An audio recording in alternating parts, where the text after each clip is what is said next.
আমাদের নেতৃবৃন্দের যে বক্তব্য নারীদের কর্মঘণ্টা নিয়ে বা নারীদের কাজের সময়কে পুনর্নির্ধারণ করা নিয়ে তাদের যে বক্তব্য, তার মধ্যে আমরা দেখতে পাচ্ছি যে 5 ঘন্টার কথা তারা বলেছিল এবং নির্বাচনী ইস্তাহারে সেটি উঠে এসছে। তবে এখানে প্রথমে যে আলোচনাটি আসবে সেটি হচ্ছে নারীর কর্মকাণ্ড বা নারীর কর্মঘণ্টা, আরেকটি হচ্ছে নারীর পদ মর্যাদা বা নারীর পদ। এখানে দুইটি বিষয় চলে আসে যে জামাতের এখানে দ্বৈত নীতি দেখা যাচ্ছে যে নেতৃত্বে থাকা নারীদের জন্য কোনো কর্মঘণ্টাই নেই, অর্থাৎ তাদের জন্য কর্মই নাই।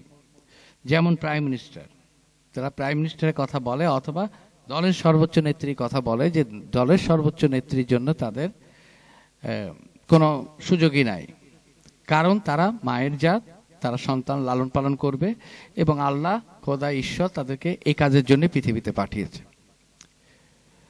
তাহলে দেখা যাচ্ছে যে উচ্চ পর্যায়ের নারী এবং নেতৃত্ব দেওয়া নারী এবং সর্বোচ্চ পদে থাকা নারীর জন্য কোনো সুযোগ নাই।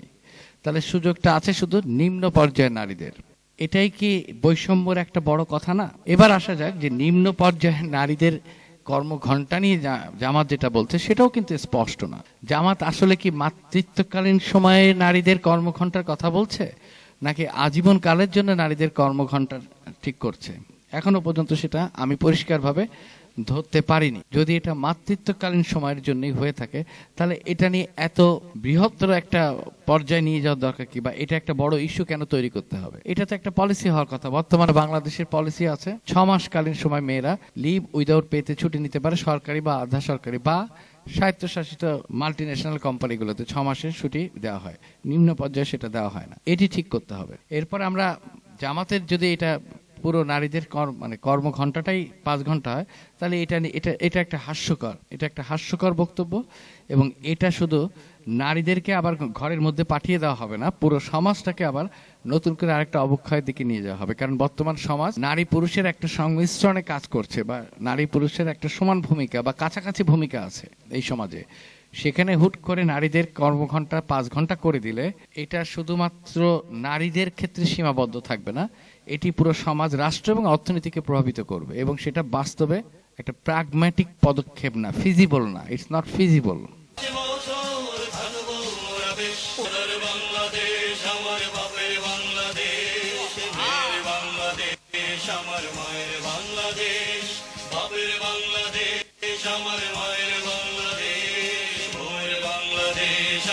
উচ্চ পর্যায়ের নারীদের অর্থাৎ নেতৃত্বে থাকা নারীদের ক্ষেত্রে জামাত বলছে যে তাদের এই নেতৃত্ব দেওয়ারই যোগ্যতা নেই, কারণ তারা মায়ের জাত।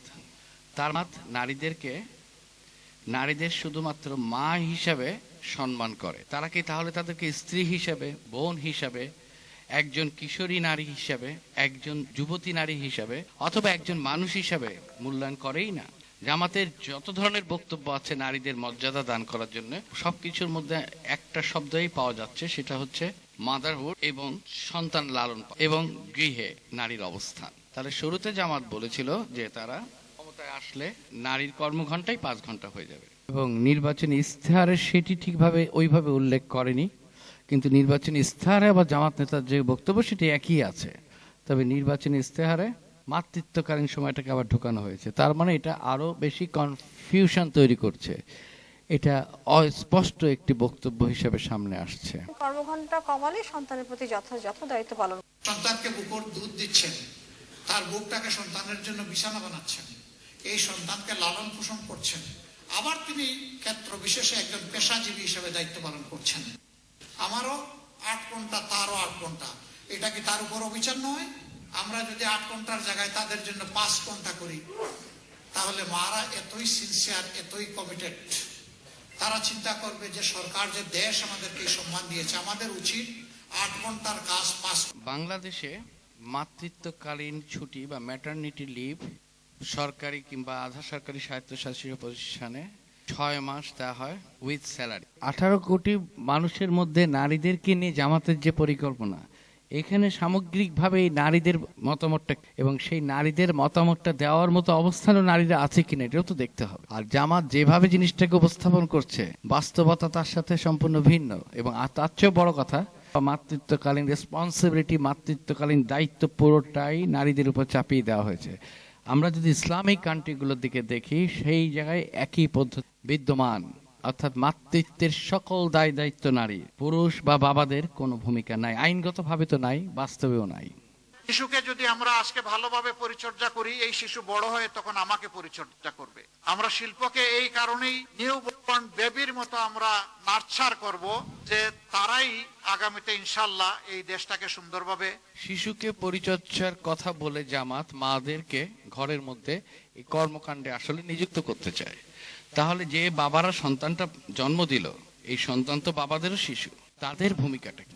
এইটা মা শিশু যখন জন্ম দেয়, সে চাকরিজীবী হোক বা না হোক, তাকে যে অমানসিক পরিশ্রম এবং অমানসিক শারীরিক এবং একটি মানসিক একটা পেইনের মধ্যে দিয়ে যেতে হয়, সেই অংশটাকে সে কিভাবে লাঘব করছে? তাকে ঘরে পাঠিয়ে দিয়ে ওই পেইনটাকে তো সে কমাতে পারছে না। ওই এক্সট্রা যে তার বার্ডেনটা, সে বার্ডেনটা কমানোর জন্য তাকে বাবা বা পুরুষদেরকে বার্ডেন দেওয়ার দরকার ছিল, সেটি না দিয়ে পুরো দায়িত্বটাকেই তিনি মায়েদের উপরে চাপিয়ে দিচ্ছেন। প্লাস তাদের যে অর্থনৈতিক একটা সক্ষমতা তৈরি হয়েছে, সেটিকে আস্তে আস্তে তিনি একটি মতো ধারণ করো। আর মালিকদেরকে আমরা অনুরোধ করব, তারা যেন তাদের যারা শ্রম বিনিয়োগ করেন তাদেরকে যেন তাদের সন্তানের মতো ধারণ করেন। তারা একটুখানি সম্মান চায়, একটুখানি ভালোবাসা চায়, একটুখানি কর্ম পরিবেশ চায়। বিশেষ করে মহিলা শ্রমিক যারা থাকবেন, নারী শ্রমিক, তাদের জন্য কর্মঘণ্টার ব্যাপারে আমাদের একটা প্ল্যান আছে, আমরা বলেছি। পর্যায়ক্রমে সেটা ইনশাল্লাহ বাস্তবায়িত হবে। এটা যখন বললাম, কারো কারো কপালে চিন্তার ভাস, আর কেউ কারো কারো উল্লাস, যে এই একটা ভালো পয়েন্ট পেয়েছি, এবার আর একটা মিসাইল মেরে দিব জামাত ইসলামের উপর। হলো, দুটাই হলো। চিন্তার ভাস যারা ব্যবসা এবং শিল্পের মালিক, তারা চিন্তা করেছেন কাজ করে যদি 8 ঘন্টার বেতন হয়, তাইলে আমি পুষাবো কিভাবে? না, আপনি দিবেন কেন? তিনি যে কয় ঘন্টা এখানে শ্রম দিবেন, সেই কয়েক ঘন্টার আপনি দিবেন, বাকিটা সরকারের দায়, সরকারকে দিতে হবে। মায়েরা সমাজ গড়ে দিবেন, আর মায়েদেরকে এটুকু সম্মান আমরা দেখাবো না, এটা হতে পারে না। দুনিয়ার বহু দেশে এটা আছে। 6 ঘন্টা, 4 ঘন্টা, 5 ঘন্টা। অনেকে আওয়াজ তুললো, এমনিই নারীরা কর্মক্ষেত্রে সুযোগ পায় কম। এখন যখন নিয়োগকর্তা দেখবে যে তাদের কর্মঘণ্টা কম, তখন কিন্তু তারা এটা চিন্তা করেননি। যখন একজন সন্তান, উনি যেটা বলছেন, সরকারি না, সরকারি বেসরকারি সকল পর্যায়ে উনি নারীদের কাজের সময়কে 5 ঘন্টা করতে চান। এটাও পরিষ্কার না যে উনি শুধু মাতৃত্বকালীন সময়, অর্থাৎ 6 মাস বা 1 বছরের একটা সময়ের জন্য এই ব্যবস্থাটি করছেন, নাকি নারীদের মানে কর্ম ঘন্টাটাই হবে 5 ঘন্টা, সেটাও কিন্তু পরিষ্কার না। এখন এখানে প্রশ্ন আসে, যদি নারীদের কর্ম ঘন্টাটাই 5 ঘন্টায় রূপান্তরিত হয়, তাহলে অনেকগুলো প্রশ্ন দেখা দিবে। সেটা হচ্ছে যে এতে কত টাকা খরচ হবে। যদি আমি আনুমানিক ধরেও নেই, যে একটা আনুমানিক হিসাব করি যে বাংলাদেশে কর্মজীবী নারী সমান সমান 1.2 কোটি থেকে 1.5 কোটি, তাহলে সরকারি এবং আনুষ্ঠানিক খাতে 30 থেকে 40 লাখ। যদি সরকারিদেরকে ধরি, মানে সরকারি নারীদের সংখ্যাটাও ধরি, সরকারি কর্মজীবী নারী, তাহলে যদি তাদের বেতন হয় 20,000 টাকা, 3 ঘন্টা তাদের কাজের বেতনের টাকাটা আসবে প্রায় 37% মতো। 3 ঘন্টা বাদ দিলে তাহলে সরকারকে দিতে হবে 7,500 টাকা। যদি 30 লাখ হয় নারীর সংখ্যা, তাহলে 30 লাখ গুণ 7,500, 2,250 কোটি টাকা প্রতি মাসে। এটা একটা খুবই ছোট হিসাব। বাংলাদেশে বর্তমানে নারী কর্মজীবী নারীর সংখ্যা প্রচুর, এবং তাদের একটা বড় অংশই হচ্ছে নিম্ন পদে কাজ করা মানুষ। মানে যে কোনো কিছুতেই তাদের অবস্থানটা, সংখ্যাটা বেশি নিম্ন পদে। তো সেই অবস্থায় সেটাকে বাদ দিয়েও যদি এই সংখ্যাটাকে ধরে হিসাব করা হয়, তাহলে আসে বছরে 27,000 কোটি টাকা। তার মানে 27,000 কোটি টাকা বাংলাদেশে স্বাস্থ্য বাজেটে যে টাকা ধরা হয় তার প্রায় সমান, এবং শিক্ষা বাজেটের থেকেও এই টাকাটা বেশি। প্রশ্নটা হচ্ছে, এই টাকাটা সরকার দিবে, এই টাকাটা সরকার কোথা থেকে দিবে? সেটা তো শেখ হাসিনার মতো বলতে পারবে না, আমি মেয়েদেরকে কাজের ঘন্টা কমিয়ে দিয়ে আমি মেয়েদেরকে 3 ঘন্টার বেতন দিয়ে দিচ্ছি। টাকাটা তো জনগণ দিবে। জনগণ বছরে 27,000 কোটি টাকা বা আরো বেশি হবে। তখন এই টাকাটা আসবে করের থেকে, মূলত তো সরকারের আয় কর। তাহলে কর বাড়াতে হবে, বা উন্নয়ন খাতে ঘাটতি তৈরি করতে হবে, অথবা ঋণ নিতে হবে। টাকার অর্থ তো তিনটা। জামায়াত এই ক্ষেত্রে কোনো অর্থনৈতিক উৎস বলে না। এরপরের অংশে আসা যাক যে 3 ঘন্টা কাজ যদি না করে, আমি ধরে নিলাম যে মেয়েদের কাজের ঘন্টাই হবে 5 ঘন্টা, সেটা যদি হয় তাহলে সেটা একটা মারাত্মক অবক্ষয় তৈরি করবে সমাজে। সেক্ষেত্রে পুরো সিস্টেমটাই ক্লপস হওয়ার একটা অবস্থানের দিকে চলে যাওয়ার সম্ভাবনা খুব বেশি হবে। কারণ নারী যদি 5 ঘন্টা কাজ করে, তাহলে এই 3 ঘন্টা সময়ের কাজ করার জন্য এক্সট্রা এমপ্লয় লাগবে, সেটা সরকারি জায়গায় হোক বেসরকারি জায়গায় হোক। সরকারি জায়গায় যদি আমরা ধরে নেই অ্যাডমিনিস্ট্রেশনে ম্যাজিস্ট্রেট আছে, বিচারক আছে, সচিবালয়ের কর্মকর্তা কর্মচারী আছে, তাহলে এখানে কি বিসিএস ক্যাডারদের ক্ষেত্রে নতুন করে আরেকটা স্পেশাল বিসিএস এক্সাম নেওয়া হবে? সেখানে 3 ঘন্টা কাজের জন্য লোক নিয়োগ করা হবে। এটা কি পার্ট টাইম হবে না ফুল টাইম হবে? যদি এটা ফুল টাইম হয় তাহলে এই 3 ঘন্টার কাজ করা এমপ্লয়িরা সকাল থেকে বাকি 5 ঘন্টার সময়কালটায় তারা কি বেতন পাবে না বেতন পাবে না? এটা গেল একটি অংশের। পরে যে অংশটি আসবে, যে নারীরা প্রতিদিন 5 ঘন্টা কাজ করছে, সেই নারীরা এই 7 ঘন্টা কাজ করা মানুষের তুলনায় তাদের দক্ষতা, তাদের সৃজনশীলতা, তাদের কর্মস্থলে সাথে তাদের যে সংযোগ, সেটি মূলত এটি আস্তে আস্তে ওদের থেকে দুর্বল হবে এবং এটি একটি বিবর্তনগত ক্ষয়িষ্ণু প্রভাব তৈরি হবে তাদের, এবং তারা মূল ধারার যে দক্ষতা, সৃজনশীলতা, উন্নতি এবং ধাপে ধাপে উপরে ওঠার যে বিষয়টি, সেটি আস্তে আস্তে বিচ্ছিন্ন হতে থাকবে। এবং এই 5 ঘন্টা কাজ করা নারীরা পদোন্নতির ক্ষেত্রে হোক, দক্ষতা দেখানোর ক্ষেত্রে হোক, যোগ্যতা প্রমাণের ক্ষেত্রে হোক, কিংবা নেতৃত্বে যাওয়ার ক্ষেত্রে হোক, তাদের আস্তে আস্তে মূল ধারা থেকে তারা বিচ্ছিন্ন হয়ে পড়বে। ওখানে তো বাড়তি লোকও লাগবে। এখানে আখেরে যেটা হবে সেটা হচ্ছে একটি উৎপাদন ব্যয় বৃদ্ধি পাবে এবং সেটা কয়েক গুণ বৃদ্ধি পাবে। এবং এই উৎপাদন ব্যয়টা আর কখনো মিনিমাইজ করা বা সামঞ্জস্য করা যাবে না। কারণ এই যে এক্সট্রা টাকাটা দেওয়া হচ্ছে, যেখান থেকে টাকার সোর্সটা আসুক, এটা পূরণীয় না। অর্থনীতির ভাষায় এটা অপূরণীয় একটা ভ্যাকুয়াম তৈরি করবে, যেটা সার্বিক অর্থনীতি আস্তে আস্তে আরো দুর্বল হওয়ার একটা সুযোগ তৈরি করে দেওয়া হবে। কারণ এখানে নারী শ্রমিক কিন্তু কোনো অনগ্রসর জাতি না। যে কোটা বিরোধী আন্দোলন হয়েছে, যে কোটার সমন্বয়ের জন্য করা হয়েছে, সেখানে এটাকে আমরা একটা নতুন মানে কোটা হিসেবে দেখতে পারি। এই কোটাটা তৈরি করার চেষ্টা করা হচ্ছে। কোটা কখনো কোনো কিছু সলিউশন না। আর নারী জাতি পিছিয়ে পড়া জাতি না। যখন নারীদেরকে অর্ধেক কাজে রাখা হবে, তাদের দক্ষতাও অর্ধেক পরিমাণই হবে বা আরো কমে যাবে। একইভাবে তাদের সহকর্মী যারা পুরুষ সহকর্মী, তাদের কাছে তখন এই নারী সহকর্মীদের সম্মান বা তাদের যোগ্যতা বা তাদের কর্মক্ষেত্রে তাদের যে গুণাগুণ, সেটি আস্তে আস্তে দুর্বল হতে থাকবে। তাদের দায়িত্ব হ্রাস পাবে, তাদের কর্মক্ষমতা লোপ পাবে এবং দক্ষতা কমে যাবে এবং তারা হয়ে যাবে তখন সেকেন্ডারি ওয়ার্কার। কর্মপদোন্নতিহীনতা তৈরি হবে, সিদ্ধান্তমূলক পদে তাদেরকে আস্তে আস্তে রাখা বন্ধ হয়ে যাবে, নেতৃত্ব দেওয়ার মতো পজিশন থেকে তারা সরে যাবে। জামাতের এই যে 5 ঘন্টা কাজের যে বক্তব্য এবং এটির সাথে তারা মাতৃত্বকালীন সময়ের তুলনা করছে, নারীদেরকে গৃহ কাজ কারবার করতে হবে এইটার কথা বলছে, এটা যদি আসলে তাদের নারীদের প্রতি সম্মান এবং মর্যাদা ভিত্তিক হতো, তাহলে তাদের দলের সকল স্তরে আমরা নারী নেতৃত্ব হোক বা নারী পদ হোক সেটা দেখতে পেতাম এবং তাদের আমরা নাম জানতে পারতাম, তাদের আমরা চিনতেও পারতাম। এখন জামাতের নারীদের যে কর্মীরা আছে, তারা যখন রাস্তায় নামে মিছিল মিটিং করার জন্য, তারা আসলে নারীদের কথা বলে না, তারা দেশের কথাও বলে না, তারা বলে তাদের জামাত এর যে পুরুষ নেতা আছে তাদের কথা। এই নারী কর্মীরা জামাতের কাজের রিপ্রেজেন্টেটিভ, তারা নারীদের রিপ্রেজেন্টেটিভ না, তারা বাংলাদেশের উন্নয়নের রিপ্রেজেন্টেটিভ না, তারা নারীর শিক্ষা স্বাস্থ্যের জন্য কাজ করছে না, তারা কাজ করছে জামাতের পুরুষ নেতাদেরকে কিভাবে ক্ষমতায়ন করা যায়। এটা যদি হয় জামাতের মা শব্দটি ব্যবহার করে তাদেরকে মর্যাদা প্রদানের একটা লক্ষণ, তাহলে নতুন করে আবার নারীকেও নতুন করে নারীর মূল্যায়ন নিয়ে নতুন করে কথা বলতে হবে। জামাতের আমির গতকাল তার নির্বাচনী ইশতেহারে বলেছেন যে 5 ঘন্টা করে কাজের নজির বহু দেশে আছে। কথাটি কি তিনি সত্য বলেছেন?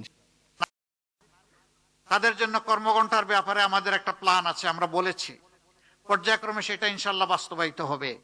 এটা যখন বললাম, কারো কারো কপালে চিন্তার ভাঁজ আর কেউ কারো কারো উল্লাস। 5 ঘন্টা কাজ করে যদি 8 ঘন্টার বেতন হয়, তাইলে আমি পুষাবো কিভাবে? না, আপনি দিবেন কেন? তিনি যে কয় ঘন্টা এখানে শ্রম দিবেন, সেই কয়েক ঘন্টার আপনি দিবেন। বাকিটা সরকারের দায়, সরকারকে দিতে হবে। মায়েরা সমাজ গড়ে দিবেন, আর মাদেরকে এটুকু সম্মান আমরা দেখা। মারা সমাজ গড়ে দিচ্ছেন না, মারা সন্তান জন্ম দিচ্ছেন, এবং এই সন্তান জন্ম দেওয়ার পরে বাবার দায়িত্ব 50%, অনেক ক্ষেত্রে 50%-এর বেশি। জামাতের নেতা যেটা বলছেন সেটা হচ্ছে বাবাদেরকে শুধু সন্তান ধারণ করার জন্য মাকে একটি বিশেষ কর্মকাণ্ড সাধন করার মাধ্যমেই তার কাজ শেষ। একটি মা সন্তান জন্ম দেওয়ার পরে তার যে শারীরিক অবস্থা থাকে, সেই অবস্থানে তার ওই শিশু সন্তানকে বুকে দুধ খাওয়ানোটাই অনেক সময় কঠিন হয়ে যায়। সে কিভাবে সমাজ গড়ে দিবে ওই মাতৃত্বকালীন সময়ে? আর আপনি মাতৃত্বকালীন সময়ের কথা বলে নারীদেরকে 5 ঘন্টা কাজের একটা গণ্ডি তৈরি করে দিচ্ছেন, এবং আপনি বলছেন পৃথিবীর অনেক দেশে এটি আছে। এটি খুবই একটি অদ্ভুত এবং সম্পূর্ণভাবে অযৌক্তিক এবং দৃষ্টান্তহীন একটি বক্তব্য। দেখাবো না, এটা হতে পারে না। দুনিয়ার বহু দেশে 6 ঘন্টা, 4 ঘন্টা, 5 ঘন্টা। আমি কেবল যিনি যেটা বললেন যে পৃথিবীর বহু দেশে এটা আছে, 6 ঘন্টা, 4 ঘন্টা, 5 ঘন্টা, এই বক্তব্যটা পুরোপুরি বিভ্রান্তিকর, অসত্য অথবা অস্পষ্ট। বাস্তবতায় এরকম একটি দেশও নাই পৃথিবীর যেখানে নারীদের কর্মঘণ্টা 6 ঘন্টা, 5 ঘন্টা বা 4 ঘন্টা।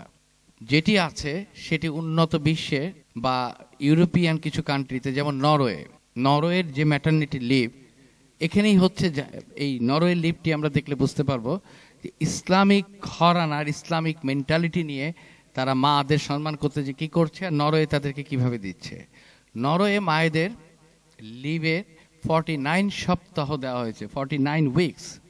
এই 49 উইকসের মধ্যে 15 সপ্তাহ পর্যন্ত শুধুমাত্র নারীদের জন্য ম্যান্ডেটরি, অর্থাৎ যখন ডেলিভারি হবে, ডেলিভারির এই সময়টায় 15 সপ্তাহ তাদেরকে নিতেই হবে, এখানে কোনো অপশান নাই, এবং এটা শুধু নারীরা পায়। 15 সপ্তাহ যাওয়ার পরে হাতে যেটা থাকে, অর্থাৎ রিমেইনিং 34, এই 34 অপশনাল। এটা can be taken by father or mother, অথবা দুজন ভাগাভাগি করে নেবে। অর্থাৎ প্রথম 15 সপ্তাহ ম্যান্ডেটরি শুধু মা পাবে যখন ডেলিভারির সময়টা। এর পরের 34 সপ্তাহ বাবা মায়ের যৌথভাবে তারা দুজনেই পাবে। অর্থাৎ মা যদি কর্মস্থলে যায় তাহলে বাবা তখন বাসায় থাকতে পারবে, বাবা থাকলে মা যাবে, দুজন ভাগাভাগি করে নেবে 34 সপ্তাহ। এই পুরো সময়টাই হচ্ছে লিভ উইদাউট পেতে। এরপরে আরো 10 সপ্তাহ আছে, সেখানে যদি তারা সেটাও গ্রহণ করে, আরো এক্সট্রা 10 সপ্তাহ, তাহলে সেই 10 সপ্তাহ ইয়েটা 80% তারা স্যালারি পাবে, অর্থাৎ 20% কাটা যাবে। তাহলে এখানে বাবা মায়ের দুজনের ভূমিকা এবং মাদের যে মাতৃত্বকালীন সময়ের যে সমস্যা, সেটাকে এভাবে হ্যান্ডেল করা হয়েছে। সেখানে বাবাকে দায়িত্ব পালনের জন্য সুযোগ করে দেওয়া হয়েছে, এবং এখানেই নারী অধিকারকে সঠিকভাবে মূল্যায়ন করা হয়। এটা নরওয়ের একটা দেশ। তাহলে এখানে জামাত ইসলামের নারীরা মায়ের জাত বলে পুরুষদেরকে পুরো দায়িত্ব থেকে সরিয়ে দিয়ে, আবার এই নারীদেরকে দিয়ে তাদের পুরুষদের জন্য নির্বাচনের কাজ করিয়ে, তাদেরকে পদ না দিয়ে, তাদেরকে নেতৃত্বে আসতে না দিয়ে, সমাজে কোনো অগ্রগতি ভূমিকা না রাখতে দিয়ে, তারা মা বলে শুধু সম্মান করে আসলে কি প্রতিষ্ঠা করতে চান সেটা তারা বলতে পারবেন। এবং এরপরে আরো আছে, পৃথিবীর কোনো একটা দেশেও প্রতিদিন 5 ঘন্টা, 4 ঘন্টা, 3 ঘন্টা কাজ করার কোনো উদাহরণ নাই, কোনো ইসলামিক দেশ হোক, অ-ইসলামিক দেশ হোক। উনি কোথায় পেয়েছেন এটা আমি জানি না। এবার মুসলিম কান্ট্রিগুলো যদি দেখি, জামায়াতের আমির যেটা বলছে সরকার টাকা দেবে, পৃথিবীর কোথাও এই ম্যাটারনিটি লিভের টাকাও সরকার একা দেয় না, কিছু দিতে পারে, বাকিটা আসে সামাজিক বা বিভিন্ন তহবিল থেকে বা এই ওয়েলফেয়ার ফান্ড থেকে আসে। যখন বিভিন্ন প্রতিষ্ঠানের চাকরি, যখন মানুষ যখন এমপ্লয়ি থাকে, এমপ্লয়ীদের জন্য বিভিন্ন ফান্ড তৈরি করা হয় আগে থেকেই, সেই ফান্ডগুলো থেকে এই টাকাগুলো দেওয়া হয়। সরকার বাজেটের ঘাটতি করে, অর্থনৈতিক উন্নতির পথ রুদ্ধ করে এই টাকা দেয় না। জামাত সেটা বলেনি, পরিষ্কার করেনি। এখন আসা যাক ইসলামিক দেশগুলোতে যদি আমরা ইরানের দিকে তাকাই, দেখা যাবে আইন অনুযায়ী নারী কর্মীরা 90 দিন, প্রায় 3 মাস ছুটি পায়, যেটা খুবই কম পায়, মানে অধিকার রাখে। বাস্তবে কি হয়, এই ছুটি সার্ভিস হিসেবে গণ্য হয় এবং সোশ্যাল সিকিউরিটি অনুযায়ী বেতন পায়, বেতন সহই 3 মাস, কিন্তু সেটা উচ্চ পর্যায়ে। তবে অনেক সংখ্যক চুক্তির চাকরিতে এই অধিকার বাস্তবে কার্যকর হয় না, চাকরি হারানোর ঝুঁকি থাকে, এবং অনেকেই আর পরবর্তীতে কর্মস্থানে ফিরে আসতে পারেন না। ব্যাপারটা একটি জটিল, কারণ বাস্তবে অনেক নারী ছুটি শেষে চাকরি ফিরে পায় না, আইন থাকলেও বাস্তবে তা কার্যকর হয় না। এই ক্ষেত্রে মিশর তুলনামূলক ভালো অবস্থানে আছে। মিশরের নতুন শ্রম আইনে নারীরা 120 দিন, প্রায় 4 মাস ম্যাটারনিটি লিভ পায়। এটি পুরো বেতন সহ দেওয়া হয় এবং কোম্পানি এবং সামাজিক বীমা ব্যবস্থার মাধ্যমে আরো সুবিধা, সন্তানদের জন্মের পর 2 বছর পর্যন্ত পেইড ব্রেস্ট ফিডিং ব্রেক প্রতিদিন 1 ঘন্টা পর্যন্ত দেওয়া হয়। এখানে একটা পয়েন্ট আছে, এখানে ব্রেস্ট ফিডিং এর জন্য প্রতিদিন 1 ঘন্টা সময় নির্ধারণ করা হয়েছে, অর্থাৎ মা তার সন্তানকে 2 বছর সময়কালের জন্য ব্রেস্ট ফিডিং এর জন্য 1 ঘন্টা পরিমাণ সময় পাবেন। সেক্ষেত্রে তার শিশুকে হয়তো বহন করে আনতে হবে অথবা আশেপাশে কোথাও মাদার কেয়ারে রাখতে হবে। কিন্তু এই কোনো কিছুর সাথেই কিন্তু টোটাল কর্ম ঘন্টা 5 ঘন্টা, 4 ঘন্টা, 3 ঘন্টা যেটা উনি বলে ফেললেন, বাস্তবে কোথাও নাই। এবং সৌদি আরবের ক্ষেত্রে, তাও সৌদি আরবের মতো দেশে, সেখানেও 12 মানে প্রায় 3 মাসের মতো ছুটি দেওয়া হয়। তাহলে মিশরের নীতি তুলনামূলক ইসলামিক দেশগুলোর মধ্যে তুলনামূলক উন্নত, এবং সৌদি আরবে রিসেন্টলি এটি 8 থেকে 12 সপ্তাহের মধ্যে করা হয়েছে। কিন্তু এই ইসলামিক কোনো কান্ট্রিতে পুরুষদেরকে এই মায়েদের এই মাতৃত্বকালীন সময় কোনো ধরনের কর্মকাণ্ডে তাদের অংশগ্রহণ নাই। ইসলামিক ব্যবস্থায় নারীদেরকে খুব বেশি মর্যাদা দেওয়া হচ্ছে, চোখ বন্ধ করে যারা বলেন, তারা যদি বর্তমান প্র্যাকটিসগুলো দেখেন তাহলে আপনারা বুঝতে পারবেন যে কোথায় ইসলামিক ব্যবস্থায় নারীরা আছে আর কোথায় স্ক্যান্ডিনেভিয়ান কান্ট্রি বা উন্নত পশ্চিমা দেশগুলোর নারীদের অবস্থান কি। এই হচ্ছে বাস্তবতা। তা জামাত নেতৃবৃন্দ খুব মিষ্টি ভাষায় কথা বলেন, মিষ্টি ভাষায় কথা বলে তারা নারীদেরকে আবার ব্যাক টু দ্য প্যাভিলিয়ন নীতিতে নিয়ে যেতে চান বলেই মনে করার সঙ্গত কারণ আছে।